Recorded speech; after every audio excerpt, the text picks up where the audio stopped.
Well, hello, COS supporters, and welcome back to another edition of COS Live. My name is Andrew Luce. I'll be your host for this episode, and I'm joined by Rita Peters, who is the Senior Vice President for Legislative Affairs, and she's also my co-host. Rita, it is great to be back with you. Great to be back home.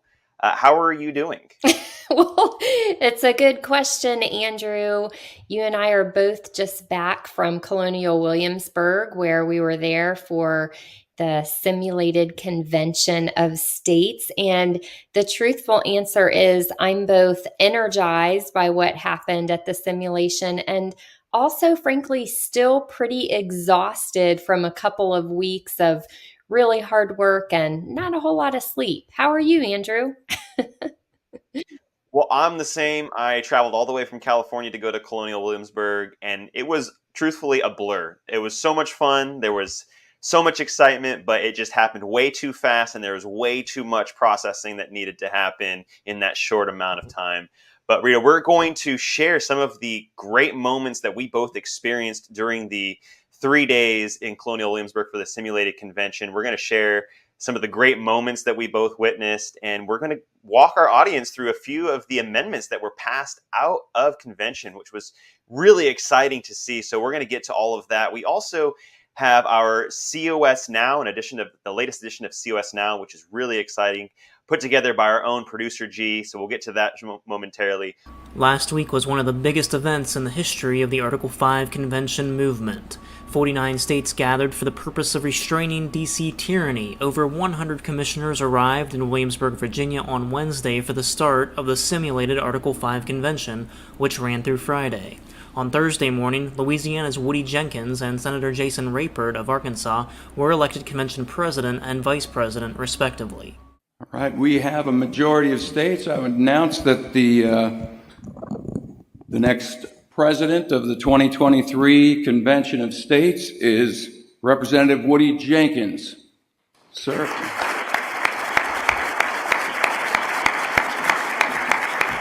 But one provision has never been used, and that's our Article 5 Convention, which was really a check on Congress, where Congress is the problem or part of the problem. The people can bypass Congress to make the changes. And that's really why we're here, to see if that can work.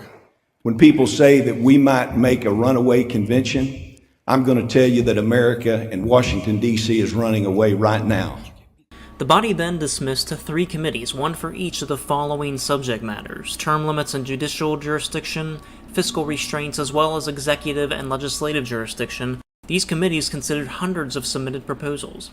Al Torres, the winner of last year's COS Voices contest, was on hand to witness this historic event as a representative for the citizen grassroots. It's an honor, and I'm humbled to be here to try to represent everybody. I'm trying to take it all in so I can bring the story back.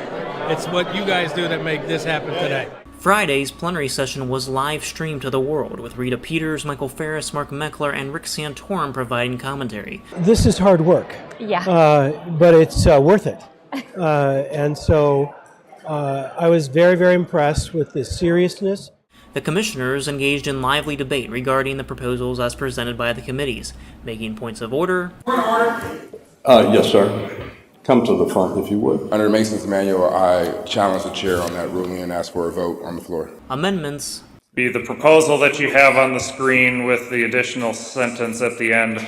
This article shall not apply to military officers or enlisted personnel. All right. Hopefully any questions about this? And roll call votes. The secretary will call the roll. Alaska. Aye. Arizona. Aye. In the end, 6 amendment proposals were successfully adopted: a congressional term limits amendment, an amendment limiting the Supreme Court to 9 justices and allowing the states to bring suit against federal actions, a balanced budget amendment, an amendment restoring the Commerce Clause, an amendment allowing for states to abrogate or overturn acts of Congress or the executive branch, and finally, an amendment that would cede most federally controlled land back to the states. The simulation proved that the process works, that it can be done just as the American framers envisioned. Moreover, it paints a vision for citizens and legislators alike. They can use Article 5 to reclaim liberty in America and unleash a constitutional renaissance. And now you're up to date with Convention of States. Big shout out to producer G, of course, for putting together that great montage of the simulation. Rita, I want to go right to you. What was your favorite moment? It doesn't have to be from that montage, but what was your favorite moment during the simulated convention? No doubt about it, Andrew. My favorite moment, and it happened multiple times throughout the convention, but it was the calling of the roll, both at the beginning of the plenary session to ascertain who all was there, whether there was a quorum or whether it was for taking a vote. Of course, the roll was called on votes by the states, because voting at a convention of the states is by the state. Each state gets one vote. But hearing the roll call of states in alphabetical order, and to hear each state except for Rhode Island was the only state that wasn't represented here, just as it was the only state not represented at the Constitutional Convention in 1787. To hear the roll read and each state delegation chairperson answer here, or to call out the vote of the state, just gave me chills every single time. I love that part. Andrew, what about you? What was the highlight for you? I think the highlight for me, I mean, what you just outlined was, I felt that same feeling, just hearing the states answer present for the votes. That was really moving. But I think something that really captured my attention was listening to all of these state legislators rise and talk about amendments that were being proposed and wanting to change the language, and stepping up to the lectern and putting forward their opinions and what they viewed as, this was good, a good amendment, or this was bad for this reason, or this is something that we should be cautious with, or there was a lot of different opinions and different thoughts, and they were all just really well articulated. And so it was, when I was watching them, Rita, I just couldn't help but think, man, these are the statesmen that are going to change the country. These are the modern Madisons, the modern Jeffersons, the modern George Masons. And it was just so moving, because it wasn't just a free for all. It was well thought out, well articulated, and the commissioners, they were serious. They were very. I mean, they treated it almost too seriously, because it was 2 days that they were discussing amendments, when in reality a actual convention would be much longer than that. And so they had to get so much done in just 2 days, and so they took it so seriously. I'm wondering if there's any additional comments, thoughts that come to mind, Rita, with just how the convention ran, in its effectiveness, efficiency, all of that. Yeah, well, one other moment that was pretty special to me, and I would agree, Andrew, they took it so seriously. It was very refreshing and encouraging to see how seriously they took the process. They really conformed to the process. They showed a lot of concern for germaneness. Was the proposal germane? Did this amendment make it non-germane? They really paid a lot of attention to that. They really cared about that and took the whole thing seriously. But I just want to share with you another little highlight that I caught, sort of behind the scenes moment, because of my role in, just helping sort of staff the simulation and get the commissioners what they needed, get things on screens for them, and helping with that. It was Thursday evening. The Committee on Style and Drafting was meeting to go through the proposals that had come out of committee before they would get presented to the whole convention on Friday morning. And I had stepped out to go pull some documents off the printer.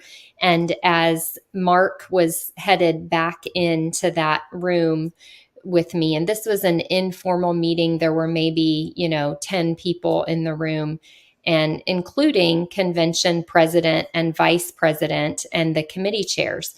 And as I started to walk back into that room, just before I went through the doorway and Mark was about to say something to me, I noticed that they were all praying.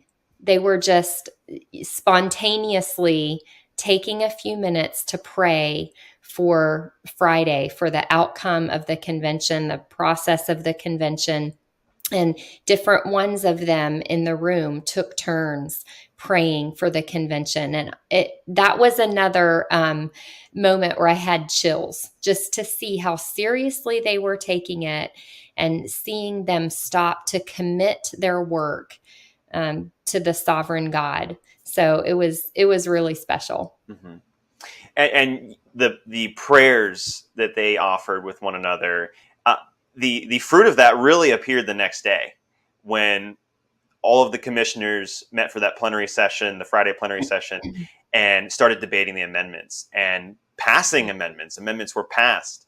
A total of 6 amendments, Rita, were passed. I'm wondering if we could briefly kind of go through some of the amendments. We'll see if we can get through all of them in the short amount of time we have. But I'm wondering if we can kind of go through, and then you can maybe give our audience a little summary of what each amendment means and how this can change the country. So if that's all right with you, Sure. Rita, we'll start with the first one. This one came from the federal term limits and judicial jurisdiction. So this came out of that committee. Can you tell us a little bit about Proposal 1 and what it means? Sure. Proposal 1 is term limits on Congress. And I think it's somewhat appropriate that this is, ended up being proposal number 1, because we know the vast majority of the American people want to see term limits put on Congress. So I'll tell you what those term limits were that came out in this proposal. They limit House members to 9 full terms and senators to 3 full terms. And then Section 2 of this proposal had an overall limit of 24 years in total for service in Congress. So that's what came out of the term limits. I know some people think, well, those terms it's too many terms. Some people would have liked to have seen shorter terms. But again, I'll go back to this, this was a 2-day convention without a lot of time to discuss different alternatives and, for them to lobby each other on what they might support. I'll also note, Andrew, as you've probably picked up on, a lot of state legislators don't like term limits at all. So I think it's refreshing for the public to see that even though the vast majority of the commissioners at the simulation were in fact state legislators, they did get a term limits proposal out on members of Congress. Andrew, you have any thoughts on this? Do you like this? I like it. I think it's a step in the right direction. And I think that's kind of the sentiment that the commissioners had, that maybe this isn't the best term limits amendment and it doesn't go as far as many of our grassroots would want, or many even of our legislators would want, but it is a step in the right direction. And I think the sentiment that Senator Santorum laid out at the beginning, the very first plenary session, talking about how the convention, you don't need to necessarily pass every single amendment that's on your list. And you don't even need to pass any amendments. Just having the convention is a win in and of itself. And reasserting the power that the states have is really important.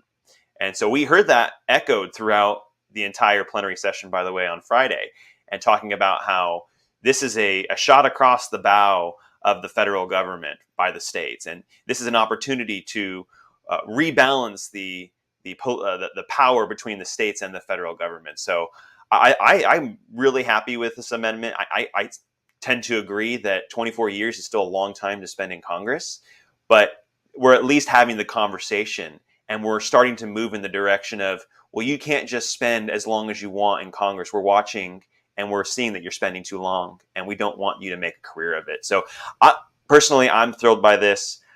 Rita, what do you think about the second one? So again, this is within the same committee, the federal term limits and judicial jurisdiction, but this one relates to federal judges. So let's talk about this one for a few moments, the Proposal 2. That's right, Andrew. So the second proposal limits the Supreme Court of the United States to 9 judges. And so that's Section 1, pretty straightforward. I think it's, most people agree that that is a good thing that we need to do to keep, keep the more political branches from toying with the makeup of the Supreme Court in order to, get decisions that they want to come out after an election cycle. So that one's pretty straightforward. And then the second section of that same proposal 2, is I think the more interesting one. It gives states standing in court to challenge the constitutionality of executive actions. And that's actually, that sounds like a lot of legal jargon, but it actually gives the states a lot of power, because it is consistently a problem where, we see the president do something that appears to be unconstitutional, but it can be hard to get anyone to have what's called standing to actually go into a court and maintain a lawsuit in order to get the court to correct it or to issue a ruling that it's unconstitutional. So it's, that part seems pretty technical, but it is a big power. So I really like that one. Any thoughts on that, Andrew? Yeah, I think this one was really interesting, and the debate that came after this was proposed and after we had passed the previous term limits amendment was really spirited, and I thoroughly enjoyed watching the commissioners start offering amendments to this proposal. And so it went in a different direction pretty quickly, and then it went back into a different direction, and there was just debate back and forth on how to limit the judicial branch. And there wasn't clear agreement at first, but after several 30 minutes, 40 minutes, finally the commissioners finally agreed that, well, we're not going to agree on everything, but we do need to agree that we need to limit the judicial branch. And I love one of the representatives from Ohio, Tim Ginter. He talked about how we need to do something. We need to fire a shot across the bow of the judicial branch, because their ship has been coming into the legislative waters, and we need to do something. And so I thought it was just a really great moment where you saw the commissioners kind of rally together and finalize this amendment. And I think it's really crafted quite well. Mm-hmm. So, okay, let's go over to the next one we have. This one relates to the fiscal restraints. This was the first proposal. And mind you, there was only one proposal that was passed in the Fiscal Restraints Committee. Tell us about this one, Rita.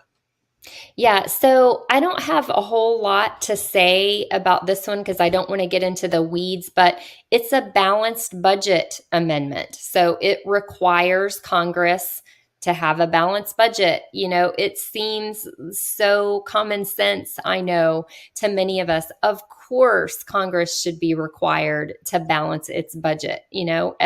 Most of the states do this. People running households, we have to do this. It is simply unsustainable to let Congress continue to just spend and spend and spend irresponsibly without any limit. So it was interesting. It was only the Fiscal Restraints Committee was the only committee that just produced this one amendment, but I think it's probably appropriate. I mean, this does really achieve the primary objective, I think, of imposing fiscal restraints. So I liked this. I thought it was a good proposal. I think the Fiscal Restraints Committee, chaired by Senator Kevin Lundberg of Colorado, did a great job. What did you think, Andrew? I thought so too. A lot of it was, like you said, you can get lost in the weeds with this amendment, but it seemed that this one was, there was unanimity between all the commissioners. And it seemed like they didn't debate this one quite as much as some of the other amendments. And so I did like that there was a general consensus with all the commissioners that we need to put some type of spending restrictions on Congress. And this is going to adequately solve the problem of overspending by Congress, because we were at $32 trillion in debt, and it's just going higher and higher. And so something needs to be done. So I was really glad that the commissioners were able to get this amendment passed. Rita, now let's switch to the Federal Legislative and Executive Jurisdiction Committee. They passed 3 amendments out of committee that were then proposed to proposed in the plenary session. The first one was the Commerce Clause amendment. Tell us a little bit about this one. Yeah, so Andrew, I'm not going to hide it. This is definitely my favorite amendment that came out of the convention, and that is because there is a huge glaring loophole that has been torn into the Constitution under the Interstate Commerce Clause, and it has basically been interpreted to give Congress so much power to regulate almost anything Congress wants to regulate.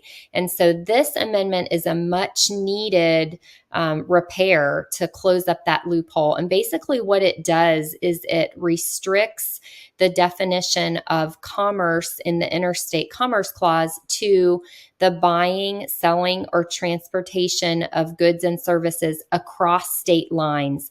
That, by the way, is what the framers always meant to give Congress power to regulate, not to regulate, goods that are just staying within a state or activities that go on inside a single state. So this really is a much needed repair that's going to really trim down on Congress's power to regulate commerce.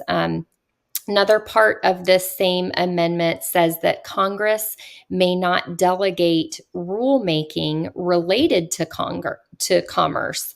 So that's really cutting down on the administrative state, cutting down on that bureaucracy, and forcing Congress to do the job of legislating in this area rather than passing it on to unelected, unresponsive, unaccountable bureaucrats. So I love this one, Andrew. What are your thoughts?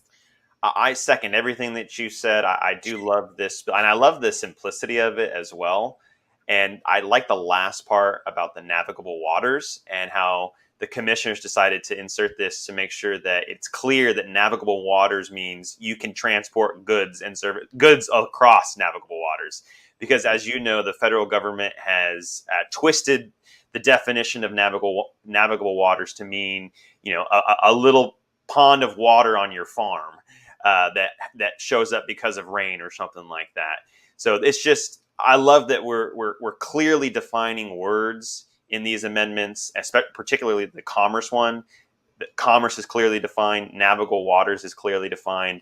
And I think this is part of the reason why we're having an Article 5 convention is because there needs to be clarity in some aspects of the Constitution, because the federal government has used, has redefined words to fit their narrative and their agenda. And ultimately, they've used that to take power away from the states. So I think this one is great.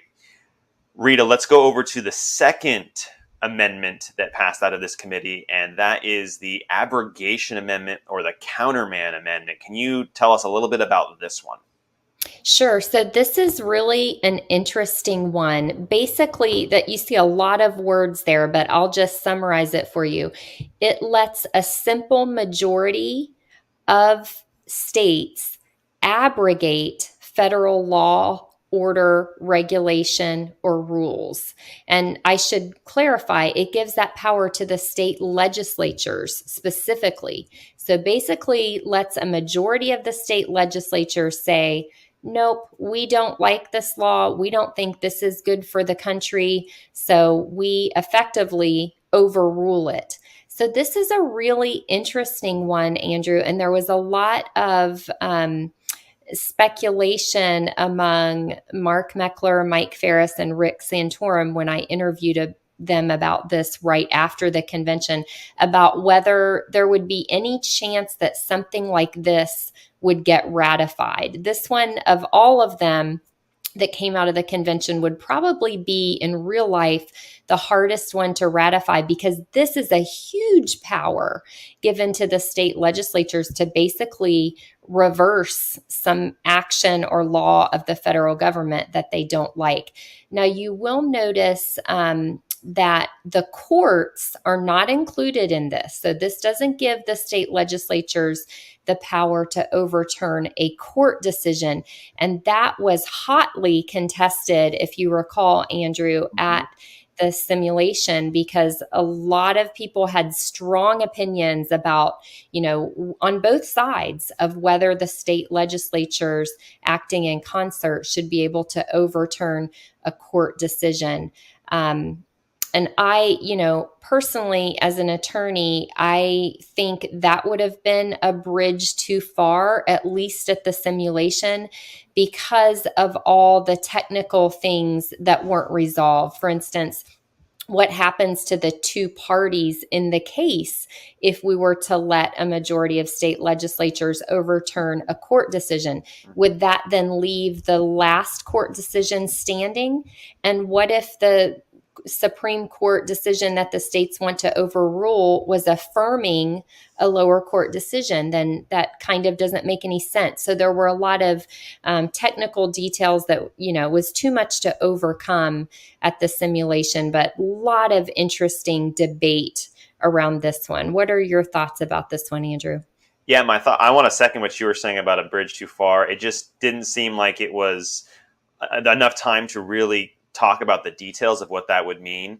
And there were several people who spoke in opposition to that because they believed it could be very political, and it could be looked as very political. And I tended to agree. And I understand the frustration of the Supreme Court and legislating from the bench. But I think if you do something like this, you're swapping legislating from the bench for adjudicating from the assembly. Or whatever legislature that you're in, whatever they call it. So I'm not sure that it was the wisest thing to pass. And many of the commissioners agreed with that, and they decided that, like what you said, it's a bridge too far. Other than that, though, I thought the amendment really has a lot of power. It does really grant a lot of power to the states to abrogate any federal law that the states agree is not good for the country. And I tend to agree with you as well that it probably is going to be difficult to ratify. One, because of how long the language is and how complex it is. I think those kind of more concise amendments are going to be easier for the American people to get behind. So still, I think it's a great idea, something that's very interesting. But the American people are really the ones that are going to be the driving force for ratification. So we'll see which amendments get traction when we actually have a real convention. So there's one final amendment that we're going to talk about, Rita, and this one I thought was really interesting as well, and it's about federal land use. And this also came out of the Federal Legislative and Executive Jurisdiction Committee. Can you tell us a little bit about this one? Yeah, so this one basically, to really put it in a nutshell, limits federal ownership of lands in the states. And this, Andrew, is a really big issue in our western states. Some of these states have huge percentages of the land within the state being owned and controlled by the federal government. So this basically, forces the federal government to give back control of most federal lands in those states to the states themselves. So it's a really interesting proposal. And I want to draw your attention to language in Section 5 in particular of this proposal, because it shows a limitation of the amendment, says that it shall not apply to these certain areas, lands or military installations where the state has given jurisdiction to the U.S., lands belonging to Indian tribes, which is the terminology used elsewhere in the Constitution, lands designated as national parks or monuments.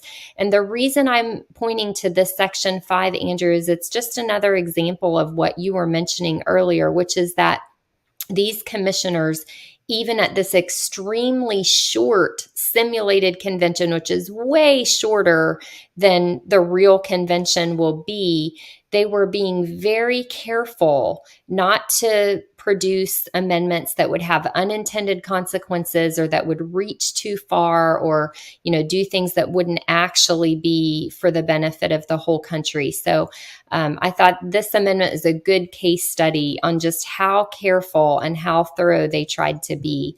So, Andrew, I know you live out west. What do you think of this one?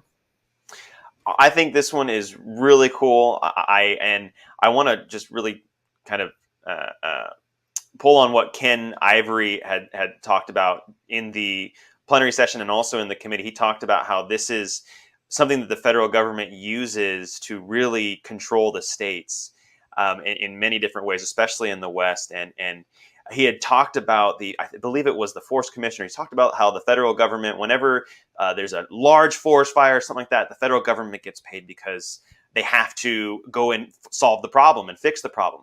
And it's just, it really resonated with me because we see often that the federal government steps in to fix a problem because of the problem they first created. And for example, we saw that in New Mexico. New Mexico had issues with this where the Forest Commission, they started a fire and they didn't listen to the community on not doing this, and the fire got out of control. And there was a huge problem with this. And this happened early, I want to say in 2021 or 2022. Don't remember exactly the year, but it was an example of the federal government creating an issue and then having to step in and solve the issue. And so this kicks it back to the states. And I think this is where it should be, because the states are better prepared to handle these really kind of detailed issues that affect land use and stuff like that.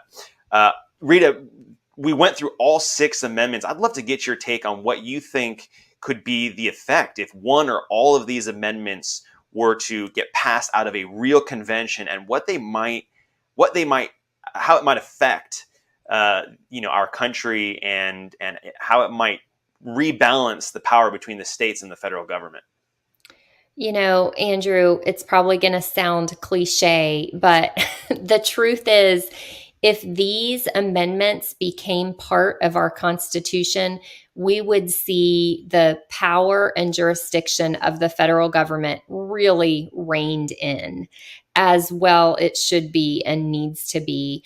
I was really pleased with these proposals that came out. Of course, they would be even better as the result of a real convention that had more than 2 days to do all of the committee work, plus all of the plenary work where they actually have the debate. I thought this was just fantastic. I think these committees really focused in on, some of the primary works that they need to accomplish, the primary issues that cause the problem. I'll go back, to the BBA term limits and the Commerce Clause restriction. Those alone would be huge as far as rebalancing power between the states and the federal government. So I was really pleased, Andrew. And I think what we have up next from producer G is an interview that I conducted with Senator Kevin Lundberg of Colorado. He's a former senator, and he actually was elected before the convention to chair that fiscal restraints committee that produced the balanced budget amendment.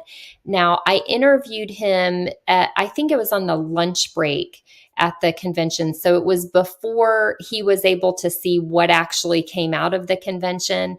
But I think you'll find his take on the proceedings interesting. So producer G, why don't you show us that interview? This is Rita Peters. I am here at the simulated convention in Colonial Williamsburg with Senator Kevin Lundberg of Colorado. And Senator Lundberg, I know this is your second simulated convention. You actually were here at the first simulation back in 2016. Tell us how this second experience has differed so far. What's it like being back for a second time to do this? Well, first off, I'd simply say it's a real privilege to be here and to be participating in this simulation of what an Article 5 convention would look like, and it's kind of a shakedown cruise in a sense, and this second time is an encouragement to me because I see a greater sophistication on the part of all those participating. I believe there's a higher percentage of people who are in elected office today, and that gives you a little more knowledge of how the process works. We've really been digging in depth. Now, the problem with a simulation is it's limited in time. So you have to understand that when the people of this nation actually engage in this, or I should say the states, really, because it's commissioners from each of the states that come, that they should have adequate time to really dig down deep and to ferret out all of the little details, because when an amendment is proposed, it's not up for debate or amendment when it goes out for ratification. So it has to be polished. And we kind of give a rough polish here in a short amount of time, but I think we really show that the process works very well. And also, I'd be remiss if I didn't say that an Article 5 convention is limited by the constraints of Article 5. So, some people have a concern, well, what's going to happen there? Well, if it goes outside of the bounds of Article 5, it's no longer a legal Article 5 convention. And you and I, we could come up with a whole new idea on an amendment, but it would mean nothing because we don't have that authority of the Constitution. But what we're doing here today is showing how the process would work and the legitimacy of this effort. Also remember this, that any day Congress meets, they can propose amendments just in a day's time. They could, if they were really had the desire to do it and the motivation, they could snap their fingers and have an amendment out to the states within the day. Well, an Article 5 convention with the states is a much more measured, careful process that, as we know, takes years to put it all together. But when the states finally come together to debate all of the issues, this is how it looks. This is how it will function. And then what will come out of it? Amendments to be considered by the individual states. The ratification process is no different than if Congress did this. Senator, at this year's simulation, you were elected by the convention to chair the Committee on Fiscal Restraints, and I know those committee meetings happened yesterday. Tell us what it was like for you to chair that committee yesterday. Was it hard to keep people on point? Was it hard to sort of prioritize what you wanted to do? What was it like? How did it go? Well, I would be kidding you if I didn't say that it was hard to do it all within one day, because there is so much. And the committee was over 40 people, so we had a lot of opinions, but everyone really took it seriously, and they treated it with the gravity that it deserved. Dug deep. We considered a wide range. My committee was the Fiscal Restraints Committee, so we're looking at the how do you limit the dollars and cents that are being collected in taxes and spent, and all of the things that surround that. We could have gone on for weeks, and probably need to when the real thing occurs. So. If you're a commissioner, you better treat this as a commitment for a good long while to really get it done right. That's what they were trying to do yesterday in that committee meeting. And as a consequence, as I say, we covered a lot of things, but we ended up with one proposal, a very important one, though, because, yes, we prioritized, and we have a proposal to present to the entire convention today concerning a balanced budget amendment.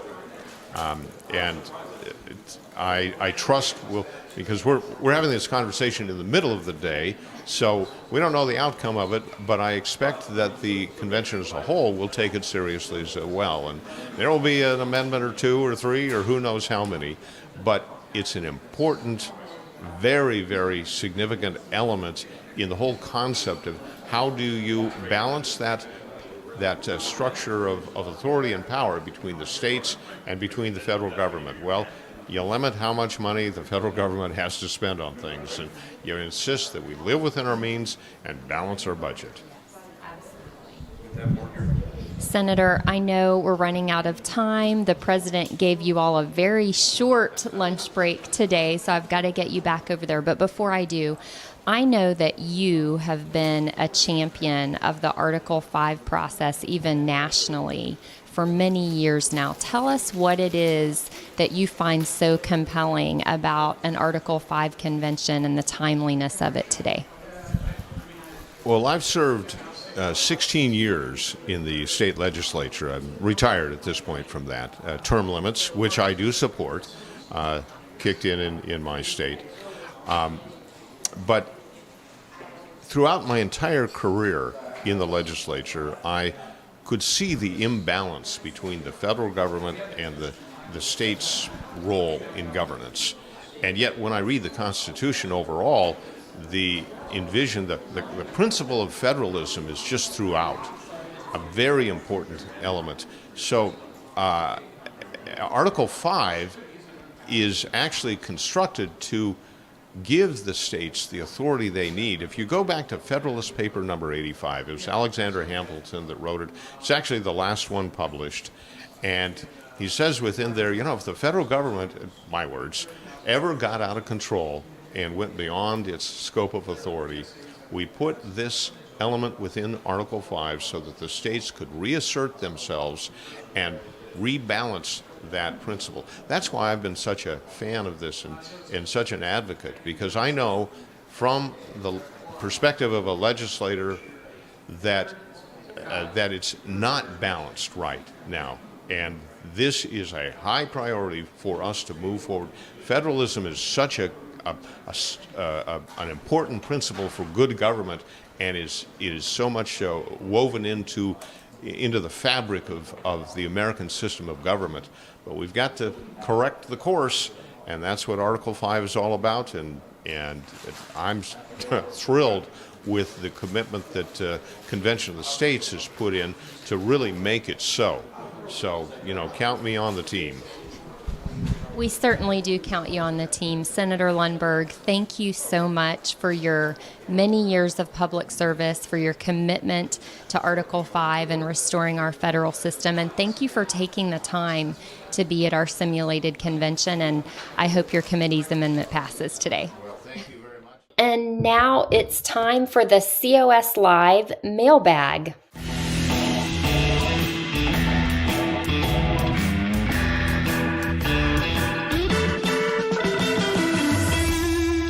These are messages and questions from viewers like you. So if you want to be featured, you can be. Just drop us a comment on YouTube, Facebook, or Rumble. So I'm going to go to the first one. It's from someone named Miata, who wants to know, will there be a link to all amendments passed all in one document? We already have such a document, so stay tuned and look for that on our website, Miata. I am sure you are going to find it there. All right, the next one, Rita, comes from Kimberly Hogan, and it says, this has proven beyond a shadow of a doubt that the process works. You are so right, Kimberly. Article 5 will work. We saw firsthand through that live stream that the commissioners will stay on track, they will follow their commissions, and they will produce solid amendments that can rebalance the power between the states and the federal government. Thank you, Kimberly, for staying in the fight and watching the live stream and cheering us on. Lady Ellen M. Lowe says, great job to all that participated and worked behind the scenes. Thank you so much for that. It was an honor to be involved. I know that all the participants feel the same way, but thank you for recognizing that hard work. All right, we have a comment from Nan L. Phillips. Convention of States can clear the way for a single item legislation, no more omnibus legislation. Yes, you are so right. A single subject amendment, which would force Congress to have only one subject, not omnibus, amendment, or not omnibus legislation, but just one single subject. That would be huge, and that'd be a great way to stop the monstrosity legislation that comes out of Congress. So maybe at the real convention, we will see something like that happen. Yeah, I really think that we will, Andrew. I was kind of surprised that didn't come out here. I think they just ran out of time, but I know they were definitely talking about it. Mm-hmm. Okay, Tammy Hinton wants to know, Are we getting ready for the real convention? Yes, Tammy, that is exactly what we're doing. We are dusting off this process that has gone unused for way too long, and we demonstrated to the American people that the Article 5 convention for proposing amendments is a safe, workable, and highly effective process. We are getting ready. We have one last comment, and this is from Karen Rotschaffer. Our grassroots will again have to roll up sleeves to do this educating. We are ready for a convention. I think that is a perfect segue from your question that you just read, Rita, because yes, this is the enthusiasm and the type of mindset we want to have. We are ready for a convention. And now it's up to you. It's up to the American people to get in the fight, to start contacting your legislator, asking them to support this resolution, asking them to throw their weight behind an Article 5 convention of states. Well, we're going to sign off, Rita. We went through a lot today. We covered a lot of ground, a lot of fun things that we talked about, very exciting things. We'll be celebrating our 10th anniversary next week, so you're not going to want to miss the special edition of COS Live. Until then, we have a country to save, so it's time for us to get back to work. Thanks for joining us.